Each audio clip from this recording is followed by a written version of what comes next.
Siguiendo con la telecapacitación de los jueves científicos, hoy día 27 de abril del presente año, tenemos como ponente a la doctora Caterine Asunción Coronel Patiño. Es médico cirujano egresada de la Universidad Nacional de San Agustín de Arequipa, especialista en cirugía pediátrica egresada de la Universidad Nacional Mayor de San Marcos y coordinadora del equipo de trasplante del Servicio de Cirugía Pediátrica de nuestro instituto. El tema que va a tratar la doctora Caterine Coronel es manejo inicial en atresia de vías biliares.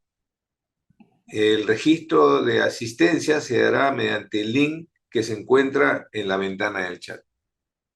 Doctora Caterine Coronel, bienvenida y adelante, por favor. ¿Cómo están? Buenas tardes con todos. Sí, yo buenas tardes. Primero agradecer la oportunidad y espero que no sea la última vez, espero no decepcionarlos. Bien, iniciamos entonces con el tema de hoy que es manejo inicial en atresia de vías biliares. Para esto hay que recordar algunos conceptos previos. Uno de ellos es qué es la colestasis neonatal y el año pasado se hizo una revisión del grupo de trabajo de la Sociedad Latinoamericana de Gastroenterología, Hepatología y Nutrición Pediátrica y definieron que colestasis neonatal primero ocurre como consecuencia de una disminución del flujo y o la excreción biliar, con la consiguiente acumulación de sustancias que normalmente deberían ser excretadas hacia el intestino. Desde el punto de vista bioquímico, la colestasis neonatal se caracteriza por un nivel de bilirrubina directa en sangre más de 1 miligramo por decilitro o 17 milimoles por litro. Recordemos que antes también se decía que era más de 2 miligramos por decilitro o en todo caso el 15% de bilirrubina directa de la bilirrubina total. La colestasis neonatal es un trastorno poco frecuente, con una incidencia estimada de un caso en 2.500 recién nacidos vivos, siendo mayor en los prematuros. La presencia de ictericia a partir de las 2 semanas de vida obliga a realizar el fraccionamiento de bilirrubina para diagnosticar si esta ictericia es de causa fisiológica, como por ejemplo aquella que es por leche materna, en la cual va a haber un aumento de bilirrubina indirecta, o si corresponde a una colestasis. La ictericia colestásica siempre va a ser patológica y eso coloquemos como un primer punto a no olvidar. Y la ictericia colestásica siempre es patológica. De ahí es que es importante realizar un diagnóstico rápido y comenzar precozmente con el tratamiento específico en aquellas etiologías que lo requieran. De un diagnóstico oportuno, en muchos casos va a depender la sobrevida del niño. De todas las etiologías de la colestasis neonatal, vamos a ver que es un grupo muy numeroso y diverso. Puede ser infeccioso, genético, metabólico, inmunológico, endocrinológico, tóxicos. Lo que hoy nos interesa son las causas obstructivas. Al identificar a un recién nacido o un lactante pequeño con colestasis, los primeros estudios están dirigidos a descartar las causas más frecuentes y tratables. ¿Cuál es la causa más frecuente? Es la atresia de vía biliar, que representa de un 25 a 45% e incluso hasta el 50% según algunas series de la colestasis. Y también a esto se suma, en segundo lugar, una variedad creciente de enfermedades genéticas. Entonces, nos empezamos a abocar ahora en lo que es la atresia de vías biliares. La atresia de vías biliares es la causa, como dijimos, tratable más frecuente de colestasis neonatal. Dijimos 25 a 45%, incluso hasta el 50% de las colestasis. Es la principal causa, la primera causa de trasplante pediátrico en todo el mundo y se estima que tiene una prevalencia desde 1 en 6.000 recién nacidos vivos hasta incluso 1 en 19.000. Más frecuente en mujeres, más frecuente en países asiáticos. Aquí, con el permiso de la mamita, les presentamos el caso que tuvimos ya hace 6 meses, pero una paciente que lastimosamente fue recién diagnosticada a los 7 meses de vida. Y ahora veremos cuál sería su pronóstico esta pequeña. La atresia de vías biliares es una colangiopatía obstructiva neonatal, es consecuencia de un proceso inflamatorio destructivo e idiopático que afecta a los conductos biliares tanto intrahepáticos como extrahepáticos. Esto va a conllevar a una fibrosis y una obliteración del tracto biliar y esto a su vez causa una obstrucción de flujo y posterior desarrollo de una cirrosis biliar secundaria. Si esto no es tratado, si no se le da ningún tipo de atención quirúrgico-médica, la muerte se va a presentar antes de los 3 años de vida. La atresia de vías biliares fue descrita por primera vez por John Thomson en Edimburgo en 1892. ¿Qué hizo él? Él detalló 49 casos clínicos de obstrucción biliar congénita y documentó los hallazgos de autopsias en cada caso. Y aquí les presento uno de los dibujos originales, ¿no?, del que él hacía, con su firma incluso. Ya en 1916, Holmes, que era un pediatra y patólogo de la Universidad de Johns Hopkins, reportó sus casos también, ¿no? Y él reporta cirugías exitosas. Sin embargo, estas cirugías exitosas, como veremos, eran en un pequeño porcentaje de todos los pacientes. Posteriormente, Ladd ya fue el primero en reportar una corrección quirúrgica exitosa de atresia biliar en casos donde la vesícula biliar o el conducto biliar común se comunicaban con el hígado. Y este éxito lleva a decir a Ladd que recomienda, ¿no?, que un abordaje quirúrgico debe ser agresivo para los casos de cualquier niño que se sospeche de atresia de vías biliares. Sin embargo, nuevamente les repito, este tipo de éxito es raro. ¿Cuál es la etiología de las atresias de vías biliares? La etiología hasta ahora es desconocida, pero se han propuesto diferentes teorías patogénicas, genéticas, infección viral, toxinas, injuria inflamatoria crónica e incluso autoinmune de los conductos biliares. La hipótesis de que existe una viriasis primaria, una infección viral responsable de esta enfermedad, se basa en que hay la posibilidad que una vez que eliminemos un virus, como por ejemplo sea reovirus, citomegalovirus, quede una respuesta autoinmune prolongada y esto perpetúe un proceso inflamatorio. La infección por reovirus tipo 3, por rotavirus, por citomegalovirus, papilomavirus y el virus de Epstein-Barr ya se han propuesto como posibles agentes etiológicos, pero falta evidencia concluyente. En un informe se encontró que la infección por citomegalovirus se presentaba en 4 de 10 pacientes con atresia de vías biliares y se encontró que la infección por reovirus se encontraba hasta en el 55% de los pacientes que tenían atresia de vías biliares, frente a un 10% en un grupo control. La evidencia de una etiología viral en niños con atresia de vías biliares es inconsistente en la literatura, aunque varios virus se han utilizado para recrear modelos en animales y se han podido reproducir las atresia de vías biliares, como les repito, todavía no es concluyente. Si hablamos de factores genéticos, hay que tener en cuenta que no es que esta enfermedad sea hereditaria, pero sí se ha descrito una asociación con determinados antígenos del sistema de histocompatibilidad, como el HLV12 y otros haplotipos como el A9B5, el A2835, las mutaciones genéticas que al final resultan en una morfogénesis defectuosa. Esto se va a ver sobre todo en algunos casos cuando veamos la clasificación de atresias de vías biliares sindrómicas. Lo otro son los factores inmunológicos. Diferentes estudios también apuntan a que existe una vulnerabilidad inmunogenética en las patogénesis de atresia de vías biliares, que son precipitados por probablemente infecciones virales. También se han hablado de toxinas, por ejemplo, se nombró alguna vez en un estudio que existía como un isoflavonoide, le pusieron el nombre de biliatresona, las cuales se las dieron a animales preñados y pudieron desarrollar reproducir en estos animales la atresia de vías biliares. Veamos un poquito de la clasificación. Hay distintas formas para poder clasificarlo. Puede ser según la variante clínica, o sea, el cuadro clínico, o según los hallazgos en la colangiografía y en sala de operaciones. Se describen variantes clínicas esta es la primera clasificación, ¿no? 3 tipos. La primera es una forma no sindrómica que corresponde al 84% de pacientes.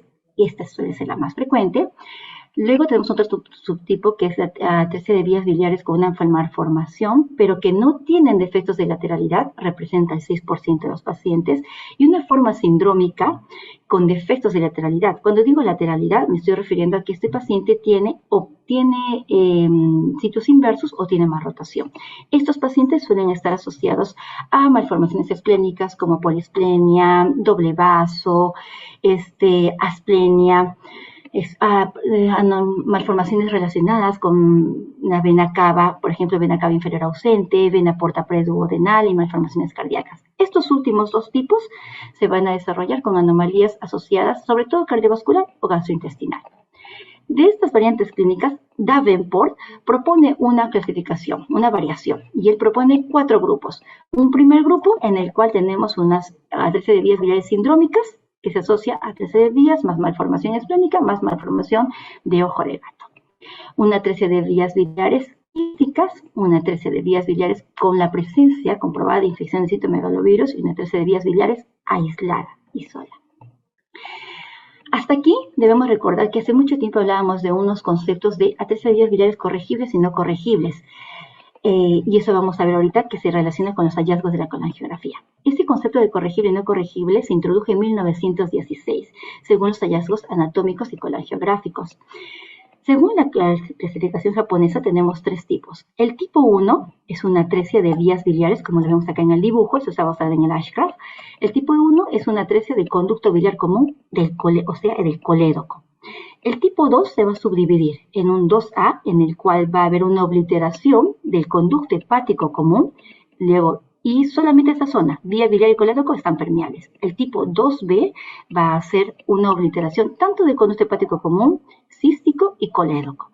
Y el tipo 3, que es el más frecuente, 90%, el otro era 5 y 2% respectivamente, el 90% tipo 3, cuando hay una vía biliar extrahepática totalmente ausente, obliterada.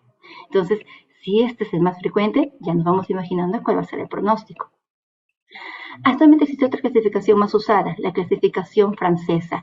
Ella nos propone 4 tipos que son similares a la japonesa, ¿no? Tipo 1, atresia de colédoco, acá lo vemos, atresia de la parte del colédoco. Tipo 2, atresia de conducto cístico, colédico y conducto hepático común. Tipo 3, atresia de conducto hepático común, también el derecho y el lado izquierdo. Y el tipo 4, toda la vía biliar extrahepática. O sea, el 4 corresponde al 3 de la japonesa, ¿no?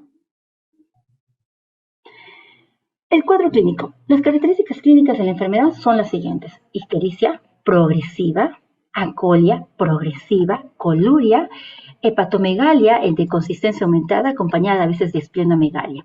Al nacimiento, ¿cómo es el cuadro clínico de estos niños? Al nacimiento estos niños suelen tener un aspecto normal, un peso adecuado, pero presentan ictericia en forma temprana y va a ir aumentando. Es común por eso que esta ictericia se confunda con la ictericia fisiológica o esta ictericia que es por la leche materna.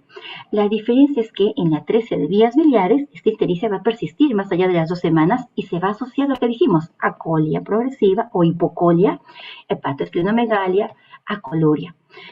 La afectación del peso va a ser según el tiempo de evolución ya de la enfermedad.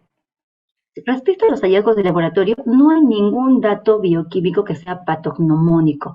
Al inicio del cuadro, ¿qué podemos encontrar? Podemos encontrar, por ejemplo, una hiperbilirrubinemia a expensas de la bilirrubina directa, más de 2 miligramos por decilitro o superior al 15% de bilirrubina total, presencia de bilirrubina en la orina. Podemos encontrar al inicio aumento de la TGO, TGP, aunque este puede ser un aumento discreto. Estamos hablando al inicio. Se puede encontrar, eso sí, una elevación de la GGT de forma muy marcada, desde el inicio del cuadro, superando incluso hasta 3 veces el valor normal de referencia. Elevación de niveles de fosfatasa alcalina, también podemos encontrar leve alteración en la función de síntesis hepática, podemos encontrar alteración de la prueba de coagulación, porque esto se va a deber a una mala absorción de vitamina K, y luego, como esto es progresivo, vamos a encontrar ya un aumento de bilirrubinas totales, directas, GGT, TGO, TGP marcadas, ya hay un deterioro de la capacidad de la síntesis hepática con hipoalbuminemia, disminución de los factores de coagulación, trombocitopenia secundaria al hiperesplenismo por hipertensión portal, déficit de vitaminas liposolubles, o sea, de la A, E, D y K, y al final podemos decir que en estos pacientes podemos encontrar una bilirrubina total de entre 6 a 10 miligramos por decilitro, de las cuales bilirrubina directa va a estar entre 3 a 8 miligramos por decilitro. Este es un caso típico de un paciente que ya tiene más de 3 meses en el cual ya ha habido deterioro, ¿no? ¿Qué exámenes complementarios podemos pedir nosotros estando en atención primaria? Primero, no olvidar que ante cualquier cuadro de ictericia que dure más de 2 semanas, se me enciende el foco y yo pienso, atresia de vías biliares hasta demostrar lo contrario. Si es que estoy en la oportunidad, pido mis bilirrubinas directas, mi bilirrubina total, mi bilirrubina directa. Si tengo la capacidad, quizás en el centro de salud, de una ecografía, entonces se le puede hacer una ecografía abdominal, pero con ciertas sugerencias. Primero, que el paciente debe tener 4 horas de ayuno, porque esto va a ayudar a definir la forma y el tamaño de la vesícula. Su ausencia puede sugerir, pero no confirma, la atresia de vías biliares. ¿Qué es lo que se busca en la ecografía? Se va a buscar el área triangular o signo del cordón fibroso. Esto va a tener una sensibilidad de 70 al 100% y una especificidad del 98 hasta el 100% para el diagnóstico de 13 de vías biliares en manos experimentadas. La ecografía, además, no solo nos permite descartar las 13 vías biliares o sospechar más, aumentar nuestra sospecha diagnóstica, sino que nos permite descartar o confirmar otras malformaciones asociadas como poliesplenia, vena porta preduodenal, agenesia de la vena cava, etc. ¿Qué otro examen podemos desarrollar ya en los centros de referencia? Pues la biopsia hepática, definitivamente, con una especificidad del 95%, tiene un gran valor diagnóstico. Si se realiza en una muestra apropiada, ¿y a qué denomino yo una muestra apropiada? A que tenga más de 10 espacios porta para poder verlo. Y cuando está informada por un patólogo que tenga experiencia pediátrica. ¿Qué vamos a encontrar en una biopsia? La histología se va a caracterizar porque tiene presencias de proliferación ductular, tapones de biliares en los conductos interlobulares y fibrosis portal. Esta biopsia hepática suele realizarse a la par con la colangiografía intraoperatoria, la que es el gold estándar en esta enfermedad. La colangiografía intraoperatoria y la visualización histológica del remanente ductal, verlo directamente, confirma el diagnóstico. Y una vez que esté confirmado, pasamos a hacer el tratamiento quirúrgico si es que el paciente está dentro del rango de edad que nosotros podemos ofrecerle. Aquí les muestro la ecografía. Por ejemplo, vemos acá una ultrasonografía en la cual vemos el área triangular, ¿no? El cordón fibroso. En este estudio, en la 13 de vías biliares, un estudio clínico retrospectivo, se hizo una serie de casos y comparando qué se encontró, ¿no? En la ecografía como hallazgo inicial. Y ahí se veía, ¿no? Patomegalia, la vía biliar no visible, el coledoco no visible eran los hallazgos más frecuentes. En estos casos, en esta serie de casos, ellos también quisieron confirmar con una colangioresonancia, pero ahora veremos que no es necesario, ¿no? Un momento. Allá. Nuevamente les presento una imagen ecográfica de lo que es una hipoplasia de la vesícula biliar pequeña, sin movimiento, no contráctil, y un hígado con aumento de ecogenicidad. Acá nuevamente el signo de la cuerda triangular. La colangiografía intrasop, les presento un caso de una colangiografía normal, me pinta colédoco, vía hepática común, derecha e izquierda, todo permeable y el pasaje al duodeno. En este caso vemos una vía biliar anormal, hay pasaje pero escaso, esto es una colangitis esclerosante y en una 13 vías biliares el contraste con un pasaje directo al duodeno no hay, no se pinta la vía biliar hepática común, no se pinta las vías biliares intrahepáticas. Esto es un hígado y con toda la generación cirrótica y vemos, ¿no? Cómo está la vesícula totalmente atrófica, con un ligero rezago fibroso. ¿Qué otros estudios podrían a mí ayudarme? Por ejemplo, una gammagrafía hepatobiliar con ácido diisopropil iminodiacético marcado con tecnecio 99. Este se realiza tras administrar fenobarbital por un periodo de 3 a 5 días, lo que va a aumentar la excreción de vías biliares. ¿Y cómo es que yo confirmo el diagnóstico? Yo voy a ver que el radioisótopo se va a estar a las 24 horas ya en intestino. Acá, por ejemplo, pasada 6 horas no hay pasaje intestino, pasada 24 horas no hay pasaje intestino, alta sospecha de 13 de vías biliares. También se puede realizar colangiografía en otras versiones, como colangioresonancia transhepática, colangiografía retrógrada endoscópica, etc. ¿Cuál es la finalidad de todo este tipo? Dibujar el árbol biliar, permitir la visualización de la vía biliar extrahepática. Sin embargo, este tipo de exámenes, solicitarlos es realmente necesario, urgente y puede ser causa de retraso del diagnóstico. Aquí en enero del 2023, o sea, hace poquito, se hizo un estudio, ¿no? ¿Por qué se podría retrasar una portoenterostomía de Kasai? Y ahí ellos hicieron una evaluación de 234 lactantes y vieron que a esos pacientes a los cuales se les solicitó una colangioresonancia previa, una gammagrafía previa, demoró el tiempo de espera hasta 2 veces más de aquellos que ingresaron directamente a una colangiografía intraoperatoria más biopsia. Pero ¿cuál es el beneficio de estos estudios? Que obviamente son estudios que no son invasivos, ¿no? Bien. Todos estos parámetros clínicos van a permitir y orientar nuestro diagnóstico diferencial de la 13 de vías biliares.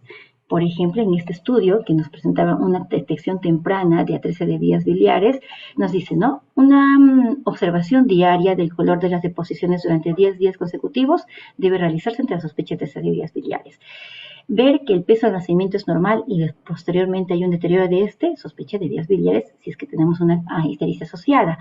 ¿Qué más? Hepatomegalia que se desarrolla y todos estos síntomas clínicos nos aumenta la posibilidad de que sea ATC de vías biliares hasta un 82%. En otros estudios, se determinó que la bilirrubina directa en todos los neonatos, después de los 14 días de vida que persistían con ictericia, ayudaba a poder acelerar la referencia precoz. ¿Qué nos dice la NAPSA? ¿No? La NAPSA son las siglas en inglés de la Asociación Norteamericana de Gastroenterología, Hepatología y Nutrición. Nos da 4 recomendaciones. Primero, pacientes con ictericia que persisten más de 14 días de vida, hay que pedirles bilirrubinas directas y fraccionadas.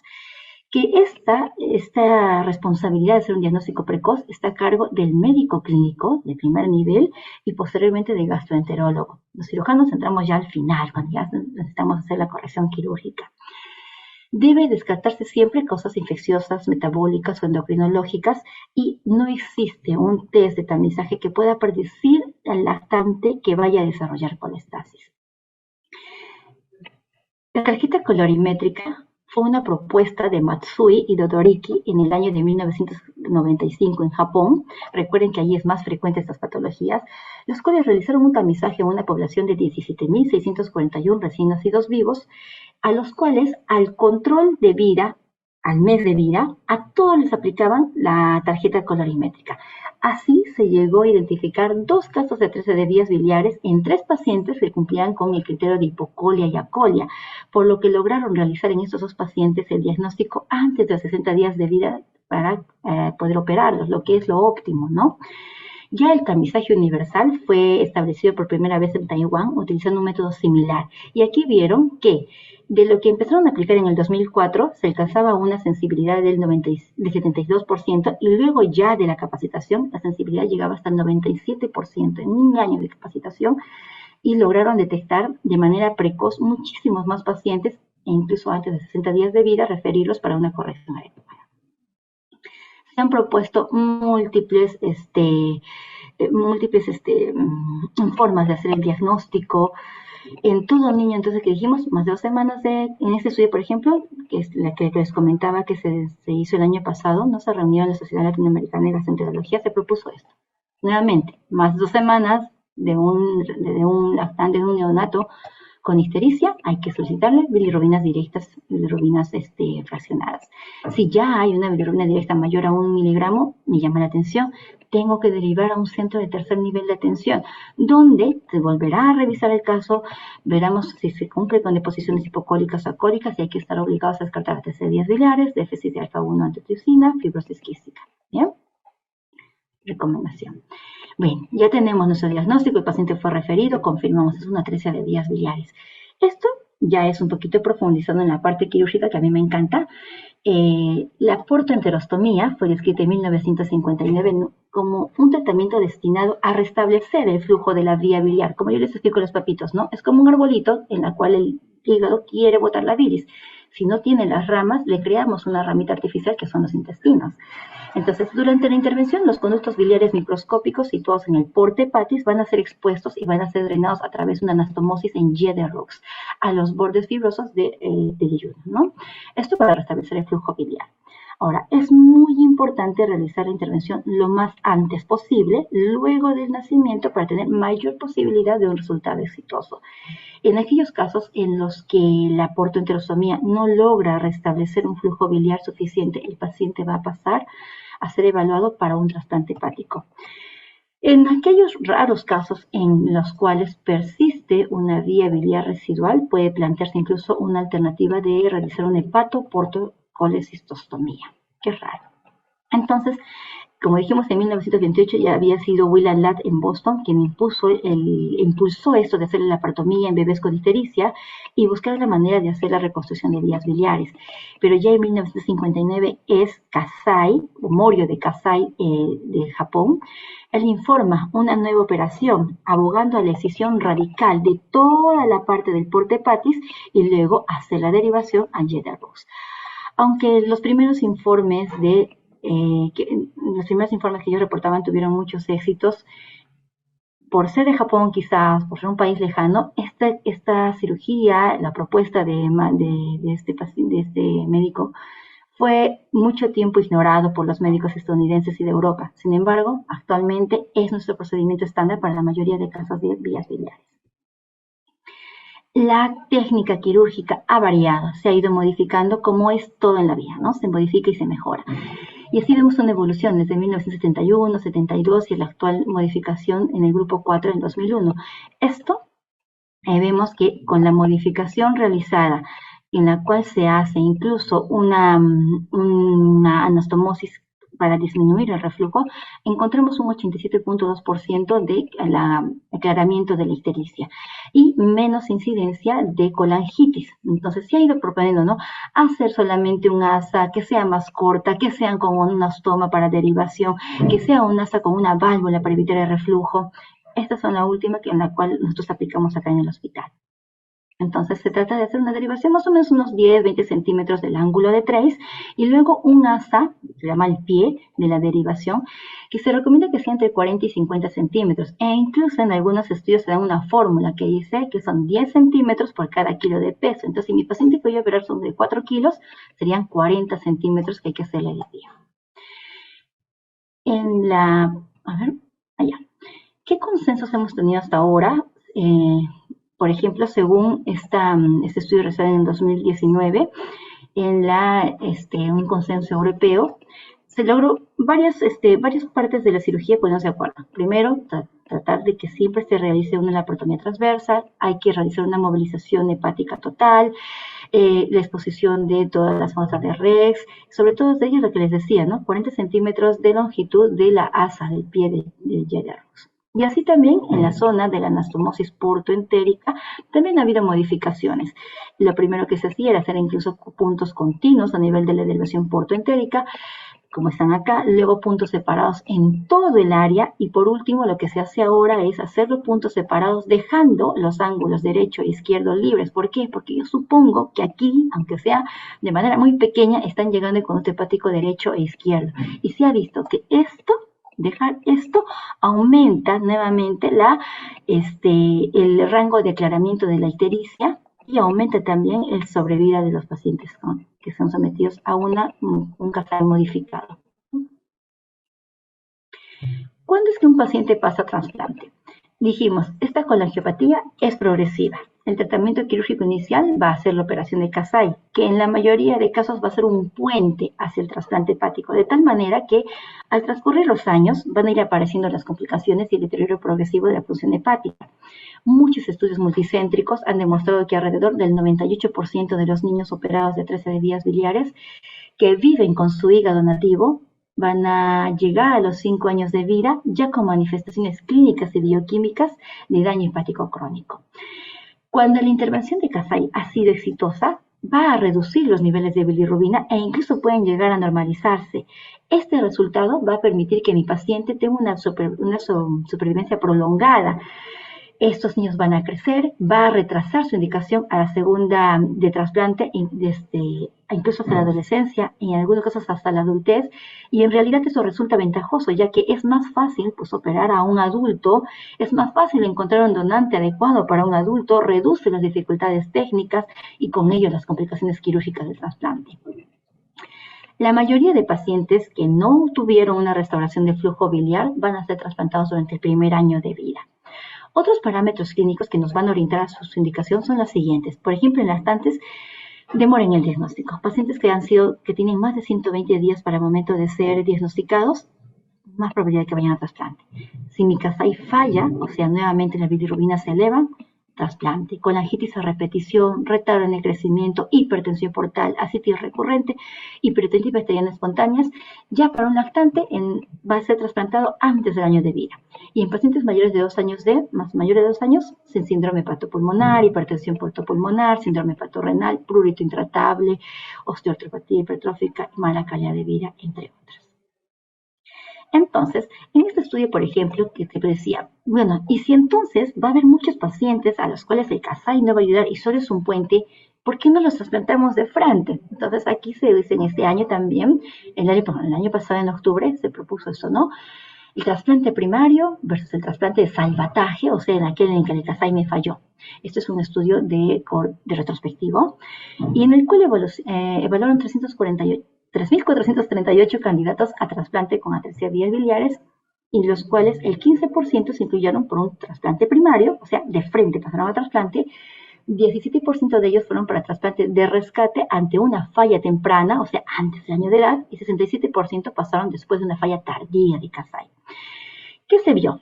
Aquí se definió que la hepatoportoenterostomía de Kasai debe seguir siendo el estándar de atención en la atresia de vía biliar, ya que retrasa la necesidad de un trasplante más allá del primer año de vida en un subgrupo de receptores y no pone en peligro los resultados de trasplante posterior, lo que se decía, ¿no? Ya la manipulación, las adherencias, que va a haber más sangrado, la verdad no se encontró que sea algo significativo, ¿bien? Otro estudio que se realizó también, que eran los efectos del Kasai como procedimiento, cómo esto afectaba a posterior trasplante. En este caso, este estudio tuvo como objetivo evaluar los efectos en procedimiento de Kasai en un trasplante de hígado, a ver si es que, como les decía, ¿no? Más sangrado, más adherencias, más tiempo operatorio, mayores complicaciones. Y entonces se hizo un estudio desde enero del 2006 hasta enero del 2014. 150 niños fueron incluidos. En China, los niños se clasificaron en 2 grupos, pre-Kasai y no Kasai, en función de si se habían sido sometidos o no, a la cirugía de Kasai. Los datos clínicos se analizaron retrospectivamente y se comparó la diferencia en la supervivencia postoperatoria entre los grupos. Se evaluó los datos preoperatorios, incluidos como el peso, la edad a la que llegaban para el trasplante, la pérdida de sangre perioperatoria, la duración de la operación, la incidencia de complicaciones quirúrgicas, etc. ¿Qué es lo que se logra? ¿Qué resultados se obtienen acá? Primero, en total, 89 niños no fueron sometidos a Kasai, 89 fueron sometidos a Kasai, 61 no fueron sometidos a Kasai. La supervivencia al primer mes, al 6º mes y al 12º mes fue 97% de los que fueron sometidos a Kasai, 95 para el primer grupo, respectivamente, y para el segundo grupo, las supervivencias eran similares, 98%, 96%, 96%. La diferencia en la duración de la cirugía fue similar, las complicaciones como fuga biliar fueron similares, no hubo mayor sangrado, no hubo mayores cuadros de obstrucción intestinal, 3.4, 3.3, no había mayor complicación que someterlos, pero sí había una diferencia, la edad en la cual llegaban a ser trasplantados, evidentemente, ¿no? El que había sido Kasai. Mira, entonces, pero no solamente la cirugía es todo el tratamiento del paciente. El tratamiento es un tratamiento multidisciplinario. Se han implementado algunos tratamientos médicos luego de la intervención destinados ¿a qué? A estimular el flujo biliar. Ya hice mi derivación, ahora tengo que ayudar a ese hígado a que produzca flujo biliar, a prevenir la colangitis y a reducir la inflamación hepática, a reducir la fibrosis progresiva que tiene esta enfermedad. Algunos centros indican, por ejemplo, profilaxis antibióticos orales para disminuir los episodios de colangitis, lo que en realidad existen escasos datos que puedan respaldar esto. Otros programas indican corticosteroides durante un periodo de tiempo variable, otros el ácido de uso desoxicólico de vía oral. Veamos cómo es la evolución y seguimiento y la prevención de las complicaciones. Entonces, ¿qué factores son pronósticos? La edad del Kasai, el grado de cirrosis, los hallazgos intrasop, el tamaño de porte hepatis es muy importante, las anomalías asociadas y toda la experiencia del equipo y los cuidados postoperatorios. En este estudio del 2014, la atresia de vías biliares como una enfermedad grave, pues nos ven, ¿no? La supervivencia de aquellos pacientes que fueron sometidos antes de 60 días, que es lo recomendable, tenían hasta los 20 años 29.4%. Y los pacientes que eran sometidos más de 150 días de vida, que fueron operados, 0%. Solamente a los 10 años, vamos a los 10 años. Pacientes operados antes de 60 días, 38% de supervivencia. Más de 150, 0. más de 90 días, 24. Más de 120 días, 5.2% nada más de supervivencia. Esto fue en Francia y en Japón los resultados son similares. Menos de 60 días de vida operados, una supervivencia más del 55%. Recuerden que ellos tienen muchísimo más casos, muchísima más experiencia en esto. Más del 150%, igual, 0% de supervivencia. Entonces, la edad en el momento de la cirugía es muy importante. Hay muchos estudios que han visto esto, han comparado en distintos países, en distintos hospitales, con el propósito de ver la variabilidad de la edad en las cuales serán operados. Por ejemplo, este es un estudio de Estados Unidos también del año pasado, en la cual comparan que entre el 2016 y 2019 fueron evaluados en 46 hospitales 470 bebés con atresia de vías biliares, y entre todos ellos se llegó que una mediana de edad para la cirugía era 57 días de vida, con una máxima de 212 días de vida. Y hubo una variabilidad intrahospitalaria entre más o menos 38 a 76 días de vida. Bien, ¿qué factores encontraron que hiciesen que uno se retrasase más en el diagnóstico? Lo que llamó la atención fue que era más tardío el diagnóstico en la raza negra o afroamericana, era más tardío el diagnóstico en aquellos pacientes que hayan sido vistos en ciertas regiones, como por ejemplo Estados Unidos, Pacífico Oeste, porque eran mandados por consultorio externo a que sigan todo su trámite. Y bueno, sobre todo eso, ¿no? Hay varios estudios también en los que se hablan sobre las vías biliares. ¿Qué otros hallazgos nos pueden influir? En este estudio nos hablan sobre los hallazgos histopatológicos como un determinante del éxito que va a tener el Kasai, ¿no? Y aquí llegan a la conclusión que los niveles de bilirrubina total, más de 34 micromoles, se correlacionan con una peor supervivencia a un año de vida. Esto posterior a la cirugía. Nuevamente, la edad de cirugía, la fibrosis histológica o la inflamación, en realidad para este estudio no predecían el resultado. Para ellos era más importante si es que la bilirrubina se mantenía alta.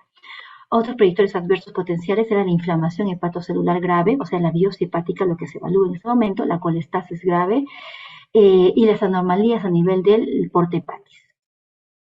En Argentina, también que acá cerquita, se realizó un estudio en el año pasado a cargo de Caparelli, el cual busca factores de riesgo para no hacerle Kasai a un paciente. Entonces, lo mismo, ¿no? Si sabemos que el Kasai va a fallar a la larga, entonces, ¿para qué le hago? Y él se empieza a buscar qué factores de riesgo me deben indicar que a este paciente yo no debo de ofrecerle una cirugía Kasai. Entonces, lo primero que era la edad, ¿no? Pacientes más del 88% se dieron cuenta que tienen mayor tasa de falla. Y lo otro era el SCORT, el PELT. Pacientes que entraban con un score alto, ya estaba, según el estudio, con alta probabilidad de que el Kasai no sea efectivo. Nuevamente, el mismo estudio encontraron que el PELT, un PEL más de 9, tiene 5 veces más posibilidades de que falle un Kasai. Un PEL de 16 tiene 17 veces más posibilidades de que el paciente fallezca incluso sin recibir trasplante hepático. Ya terminando, ¿cómo es la evolución y seguimiento? ¿Cómo se complica? ¿Qué complicaciones pueden tener estos pacientes a larga data? Las complicaciones más frecuentes luego de una intervención de Kasai que sea exitosa incluso, van a incluir colangitis ascendente, hipertensión portal, y ambas pueden ocurrir incluso con un nivel de bilirrubina normal. ¿Qué podemos decir así rápidamente de la colangitis? Esta se presenta en un 60-90% de los casos, a veces es recurrente, conduciendo a un mayor daño hepático. Se va a vincular al restablecimiento total o parcial de flujo biliar. Se caracteriza, ¿por qué? Porque el niño va a venir con fiebre, sin otra causa evidente, puede estar asociado a signos de colestasis como ictericia, acompañado de acolia. Entonces son niños que la mamá dice, no, estaba haciendo verde sus deposiciones, ahora están haciendo blancas, está con fiebre, sospecha de colangitis. A hospitalizarlo e iniciar tratamiento antibiótico. Si tomamos los laboratorios, hay leucocitosis, hay restos de fase aguda elevados, se confirma el diagnóstico. Es más, no se requiere ni siquiera un cultivo positivo confirmatorio, la sospecha ya está. En general, esta se va a presentar durante los 2 primeros años de vida, pero también puede ocurrir después de esto. Es por eso que el uso profiláctico de antibióticos es una práctica, si bien no consensuada, es ampliamente usada. Definitivamente se requieren mucho más estudios que avalen esta conducta, pero en caso de colangitis recurrente debe también de buscarse la presencia de quistes hepáticos como un factor determinante de las recurrencias. ¿Qué otra complicación tenemos? La hipertensión. La hipertensión portal. Esta es otra complicación frecuente en los niños con ATC de vías biliares. Y se presenta en el 49% de los casos y puede manifestarse con ¿qué? Con hepatosplenomegalia en más del 50%, hiperesplenismo en casi 43%, y va a tener una plaquetopenia en menos de 150.000, ascitis, síndrome hepatorenal, hemorragia, varices esofágicas, etc. El síndrome hepatopulmonar, al igual que otras complicaciones, debe buscarse en forma activa, ya que en realidad es poco sintomática y se presenta solamente en el 10 al 20% de los niños con hipertensión portal. Se va a caracterizar, ¿por qué? Porque mi niño presenta hipoxemia, dilatación microvascular pulmonar. Los niños con ATC vías biliares tienen un alto riesgo de desarrollarlo. La hipertensión portopulmonar es mucho menos frecuente, pero también requiere estar en búsqueda activa para hacer un diagnóstico precoz, ya que si esto se presenta en estados avanzados, ya no podrá hacerse el trasplante hepático. La nutrición, hay que estar manejando a estos niños porque estos niños vienen con ascitis, con gran visceromegalia. La evaluación nutricional será con base al perímetro braquial, a los pliegues, ya que el peso no será fidedigno en estos casos, porque recuerden, tenemos ascitis, o también puede estar asociado a fracturas de huesos largos, etc. También se va relacionando la nutrición con déficit y fallas en la producción de algunas vitaminas, como dijimos, ¿no? Liposolubles. Y también se ha visto la presencia de hepatocarcinoma, que aunque en realidad es muy, muy poco frecuente, yo no he visto, su asociación con la ATC de vías biliares puede presentarse en cualquier etapa de seguimiento. Por último, conclusiones. La primera que les digo, no lo coloco aquí porque quiere que quedar reforzado en su mente, es paciente, más de 14 días de vida, lo repetimos, con una ictericia persistente, se suma hipocolia, colia, bilirrubinas totales y bilirrubinas fraccionadas. El diagnóstico precoz va a aumentar la posibilidad del drenaje biliar, la sobrevida con el hígado nativo. El diagnóstico de certeza solo es mediante una colangiografía intraoperatoria. La portoenteroanastomosis sigue siendo la primera elección de tratamiento, y cuando no se logra un drenaje de vía biliar, ya debe ser derivado definitivamente a un centro de trasplante. La presencia de complicaciones graves de la cirrosis son un signo de alarma y de mal pronóstico para un paciente. El trasplante en realidad va a mejorar muchísimo la sobrevida global de esta enfermedad. Las tasas de éxito son cada día mayores. Lastimosamente, la tasa de donantes es el problema con estos pacientes. No hay donantes para pacientes pediátricos, son raros. El trasplante primario es una opción en un grupo de pacientes en los cuales, como hemos visto, ya con un PES muy elevado, con una enfermedad muy avanzada, con una edad muy avanzada de diagnóstico, ya nos hace pensar que el CASAI fracase. Y bueno, espero que haya sido de su entendimiento. Estoy atenta y a la espera de preguntas que puedan tener y que quizás puedan responderlas. Muchas gracias, doctora Caterine. Sí tenemos un par de preguntas que nos dice, para el diagnóstico definitivo de atresia biliar, ¿es mejor hacer una colangiografía o una biopsia de hígado?